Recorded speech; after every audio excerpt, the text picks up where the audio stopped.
Samsung Galaxy S22 plus এটি আসলে একটি পারফেক্ট স্মার্টফোন, তবে আপনাদের কাছে এটা কিভাবে পারফেক্ট হয় সেটা নিয়ে আপনাদের কোশ্চেন আসতেই পারে। এটাতে কোনো 108 মেগাপিক্সেলের কোনো ক্যামেরা নাই, 100x কোনো জুম ক্যামেরা নাই, কোয়াড এইচডি ডিসপ্লে নাই। তবে আমি আপনাদেরকে বলবো আসলে কোনো একটা সুপারস্টার ফিচার কিংবা 2-3টা সুপারস্টার ফিচার দিয়ে আসলে একটা ফোনকে আসলে আপনি পারফেক্ট বলতে পারেন না। এটিকে আমি পারফেক্ট বলবো কারণ এটা যে একটা ওভারঅল যে কম্বিনেশনটি রয়েছে সেটি এটিকে আসলে একটি পারফেক্ট স্মার্টফোনে কনভার্ট করেছে। প্রথমে যদি এর আউটলুকের দিক থেকে বলি, এর যে ডিসপ্লেটা রয়েছে সেটা হচ্ছে সিমেট্রিক্যাল ডিসপ্লে, অর্থাৎ হচ্ছে এর উপরে নিচে কিংবা বাঁয়ে কিংবা ডানের যে চিনটা রয়েছে সেটা একেবারেই খুবই ন্যারো, আর চিনের যে ওয়েটটা রয়েছে সেটা সব দিকে আসলে সমানভাবে ডিস্ট্রিবিউশন করা আছে। এর জন্য আসলে ফোনটাকে দেখতে খুব সুন্দর লাগে। তো এর যে ডিসপ্লে যে প্রোটেকশনগুলো রয়েছে সামনে এবং পিছনে হচ্ছে Corning gorilla glass Victus plus use করেছে। তবে আমি আপনাদেরকে বলে রাখি হচ্ছে গ্লাস ইজ গ্লাস, গ্লাসে হচ্ছে স্ক্র্যাচ পড়বেই। তো আমি আপনাদেরকে একটা সাজেস্ট করবো, যত ওরা ভিক্টাস বলুক বা যাই বলুক না কেন, তো আপনারা একটা স্ক্রিন প্রোটেক্টর এখানে মাস্ট ইউজ করবেন। তো এই ফোনের যে একটা ইনহ্যান্ড ফিল্ডটা রয়েছে অনেকটা একটু আইফোন টাইপের লাগে আর কি। তো আইফোনের যে নতুন 12 বলেন বা 13 বলেন কিংবা এর যে ডিজাইনটা রয়েছে সেটা হচ্ছে আইফোন 5s কিংবা 4 থেকে অনেকটা ইন্সপায়ার্ড লাগে আর কি, যদিও হচ্ছে তারা এখান থেকে কপি করেনি, মানে হচ্ছে জাস্ট দেখতে অনেকটা ওরকমই লাগে আর কি। তাই আসলে আমি এখানে একটা জাস্ট আইফোনের সাথে কম্পেয়ার করে দেখেছি। তবে এখানকার যে ক্যামেরা বাম্পটি রয়েছে সেটা অনেক মিনিমাল আর কি। তো যারা আর কি আসলে মিনিমাল জিনিস পছন্দ করেন তাদের কাছে এই ফোনটা অবশ্যই অনেক সুন্দর লাগবে। তো এটার বেশ কয়েকটি কালার হচ্ছে বাংলাদেশে পাওয়া যায়, ব্ল্যাক, হোয়াইট এবং হচ্ছে এই গ্রিন কালারটা। আমার কাছে পার্সোনালি এই গ্রিন কালারটি ভালো লেগেছে। তো আপনারা চাইলে স্যামসাংয়ের শোরুম থেকে অন্যান্য যে কালারগুলো রয়েছে সেগুলো আপনারা দেখে আসতে পারেন। তবে আপনাদেরকে বলে রাখি এখানকার যে ক্যামেরা বাম্পটি রয়েছে সেটা খুব মিনিমাল হয়। আপনারা যে কোনো ফ্ল্যাট সার্ভিসে রাখেন তাহলে ফোনের যে একটা নড়াচড়া করার বা উপরের দিকে ট্যাপ করেন তাহলে কিংবা টাইপিং করেন তাহলে আসলে খুব একটা অসুবিধা হয় না। সেকেন্ড যে বিষয়টি রয়েছে, এখানকার ডিসপ্লেটা রয়েছে ফুল এইচডি প্লাসের থেকে একটু কম, তবে এখানকার যে রিফ্রেশ রেটটি রয়েছে সেটা হচ্ছে ভেরিয়েবল রিফ্রেশ রেট। তো এটা হচ্ছে 120 হার্টজ থেকে 24 হার্টসের মধ্যে ওঠানামা করে, সেটা হচ্ছে খুব ভালো একটা দিক। এর কারণ হচ্ছে আপনারা যখন কম রিফ্রেশ রেটে আপনাদের ফোনটাকে চালাবেন সেটা আপনাদের ব্যাটারির জন্য অনেক ভালো। কিন্তু আমি আসলে যখন একটা জিনিস খেয়াল করলাম, আমি যখন ইউটিউব থেকে 60 FPS এর এইচডিআর ভিডিও কোনো আমি এখানে প্লে করতেছিলাম সেটা হচ্ছে 120 হার্টসে এই ডিসপ্লে লক হয়েছিল। তো আমি আপনাদেরকে আরেকটা জিনিস বলে রাখি, এটা কিন্তু কোয়াড এইচডি ডিসপ্লে না, কিন্তু এটা ফুল এইচডি ডিসপ্লে হওয়া সত্ত্বেও আপনারা যখন এখানে কোনো এইচডিআর কন্টেন্ট কিংবা অন্য কোনো ভিডিও আপনারা যখন দেখবেন সেটাকে অনেক শার্প লাগবে। আপনারা যে খুব কাছ থেকেও যদি এই পিক্সেলগুলোকে দেখার চেষ্টা করেন আপনাদের কাছে সেগুলো চোখে পড়বে না। তো গুড জব স্যামসাং।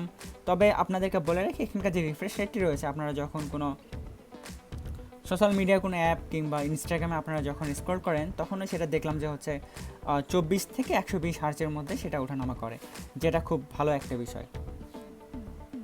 এরপরে যদি এর সাউন্ড কোয়ালিটির দিক থেকে বলি, সাউন্ড কোয়ালিটিটা মোটামুটি ভালোই আছে। তো যথেষ্ট ক্রিস্পও আছে। যখন হচ্ছে আমি এটার ফুল ভলিউমে যাচ্ছিলাম, তো এখানে ফ্রন্টে এবং বটনে দুই পাশে দুটো স্পিকার রয়েছে। তো এখানে আপনাদের ডলবি অ্যাটমসফিয়ার যে অপশনটি রয়েছে সেটা এখানে সাপোর্ট করে। তো আমি হচ্ছে আপনাদেরকে একটু ডেমনস্ট্রেশন করতেছি এর ফ্রন্ট এবং ব্যাক স্পিকারটা আসলে এখানে কীরকম পারফর্ম করে।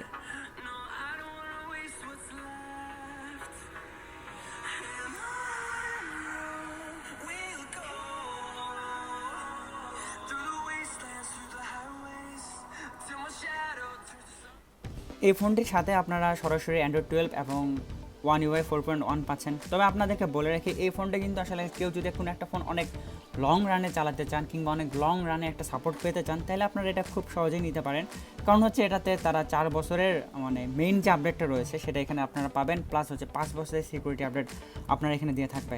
তো অ্যান্ড্রয়েড 12-এর যে ফিচারগুলো রয়েছে সেখানে এখানে খুব ভালোভাবে ইমপ্লিমেন্ট করা রয়েছে, যেমন ধরুন হচ্ছে ওয়ালপেপারের সাথে হচ্ছে এখানকার যে আইকন বলেন কিংবা অন্যান্য কিছু যেগুলোর অপশন রয়েছে সেগুলোতে কালার প্যালেট ম্যাচ করে আপনারা হচ্ছে এখানকার যে অ্যাম্বিয়েন্ট রয়েছে সেটা আপনারা এখানে খুব ভালোভাবে চেঞ্জ করতে পারবেন। তো এই জিনিসটা আসলে খুব অ্যাস্থেটিক লাগে, কারণ হচ্ছে আপনাদের অ্যান্ড্রয়েডের সাথে আপনাদের ফোনে যে অপশনগুলো রয়েছে কিংবা মেনু বারগুলো রয়েছে সেগুলো হচ্ছে কালার চেঞ্জ করে।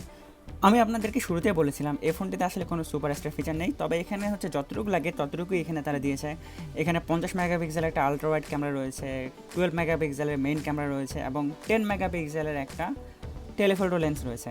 তো আমি আপনাদেরকে বলে রাখি এখানকার যে ছবিগুলো রয়েছে সেগুলো আপনার একটা রিলায়েবল কোয়ালিটি পাবেন আর কি।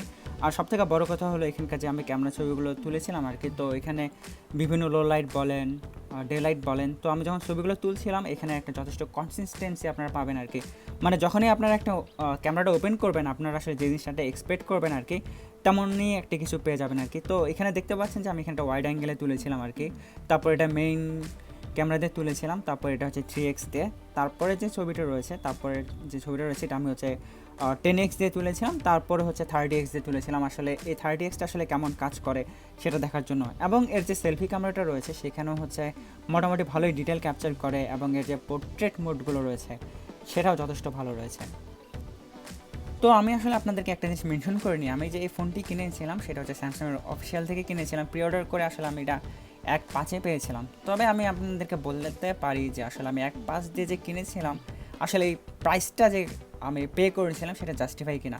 তো আসলে আমি আপনাদেরকে এখানে কিছু এক্সট্রা ফিচার দেখাবো যেগুলো আসলে এর যে প্রাইসটা রয়েছে সেটাকে আসলে জাস্টিফাই করে। যেমন ধরুন এটাতে রয়েছে স্মার্ট ইরেজার টুল, মানে আপনাদের যদি কারোর সাথে ঝগড়া লাগে কিংবা কোনো যদি আপনার এলিমেন্ট আপনারা চেঞ্জ করতে চান কিংবা রিমুভ করতে চান সেটা খুব সহজভাবে করতে পারবেন। তো এখানে দেখতে পাচ্ছেন যে আমার যে সেলফিটা রয়েছে, তো এখানে হচ্ছে ডিস্ট্রাকশনের জন্য কয়েকটা বাইক আমি আসলে দেখতে পাচ্ছি।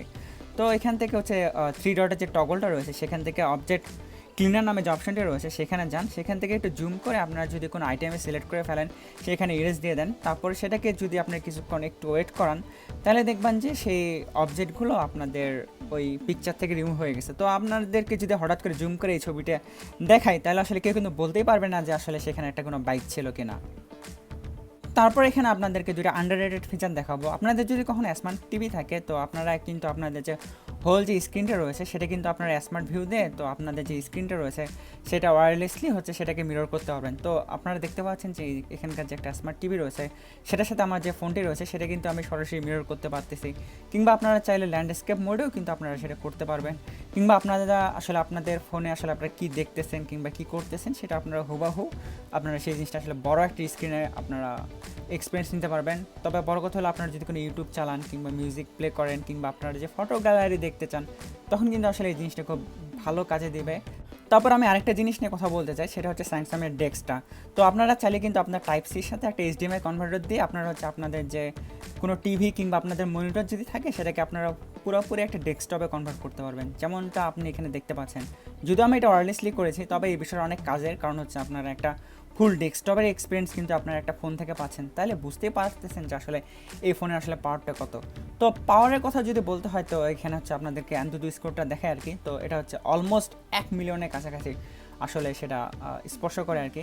তো আমি আপনাদেরকে একটু সরি বলবো, আমি আসলে একটা জিনিস করতে ভুলে গেছিলাম, সেটা হচ্ছে পাবজি নিউজ স্টেট এখানে প্লে করেছিলাম 90 FPS-এ, তো সেই ফুটেজটা নাই, তো আমি আপনাদেরকে দেখাতে পারতেছি না আর কি। তো সরি। তো আমি আপনাদেরকে বলবো আসলে স্ন্যাপড্রাগন 8 Gen 1-এর ক্ষেত্রে একটা পারফরমেন্স কেমন হওয়া উচিত কিংবা এর ব্যাটারি লাইফ কেমন হওয়া উচিত সেটা আসলে আপনারা এখানে মোটামুটি পেয়ে যাবেন। যদিও স্ন্যাপড্রাগনের এখন একটু সমস্যা হচ্ছে, সেটা হচ্ছে একটু হিটিং হওয়া কিংবা ব্যাটারি লাইফের যে একটা ইস্যু রয়েছে সেটা। তো আমি আপনাদেরকে বলবো এই ফোনটা মোটামুটি ভালোভাবে একটু অপটিমাইজ করা রয়েছে, তো আপনারা চাইলে কিন্তু এই ফোনটা একদিন চালাই দিতে পারবেন আরামসে আর কি। তবে এখানে একটু হিটিং ইস্যু আছে, যদি আপনারা একটু গেম যদি খেলেন তাহলে ক্যামেরা যে পিছনটা রয়েছে সেটা একটু হিট হয়, তবে যে হিট হওয়ার যে ব্যাপারটা রয়েছে সেটা হচ্ছে মানানসই। আমি ভিডিওর একেবারে শেষের দিকে চলে এসেছি, তো আসলে এই ফোনটা রেকমেন্ড করা যায় কিনা? হ্যাঁ, এই ফোনটা আসলে রেকমেন্ড করা যায় বেশ কয়েকটা কারণে। এই ফোনে যে ফিচারগুলো রয়েছে সেগুলো অনেক জাস্টিফাইড করে এর প্রাইসের সাথে, এতে কোনো গিমিক্স নেই। আর সবথেকে বড় কথা হলো এখানে আপনারা 4 বছরের একটা সফটওয়্যার আপডেট পাবেন। তারপর আপনাদের কাছে মনে হতে পারে যে আমি আসলে এই ফোনটা অনেক গুণগান গাইছি কিংবা এর কোনো আমি দুর্বল দিক বলি নাই। দেখেন ভাই, আসলে একটা পারফেক্ট জিনিসকে পারফেক্ট বলাই হচ্ছে আমার কাজ। তো আপনাদের কাছে এটাও মনে হতে পারে যে আমি হয়তো স্যামসাংয়ের কাছে টাকা খেয়ে আসলে আমি এই ফোনটার পেইড একটা রিভিউ করতেছি। বিষয়টা মোটেও এমন না, এটা আসলে অ্যাকচুয়ালি নিজের টাকা দিয়ে ফোনটা কিনে আসলে আমি এখানে রিভিউ করতেছি, কারণ আমার যে একটা অ্যান্ড্রয়েড ফোন দরকার, তো অনেক রিসার্চ করে কিংবা অনেক কিছু করে আর কি এই ফোনটা আমি নিয়েছি আর কি। তো আজ এ পর্যন্তই, আশা করি আপনারা সবাই ভালো থাকবেন। Tata, bye bye. নেক্সট কোনো ভিডিওতে আপনাদের সাথে অতি শীঘ্রই দেখা হবে।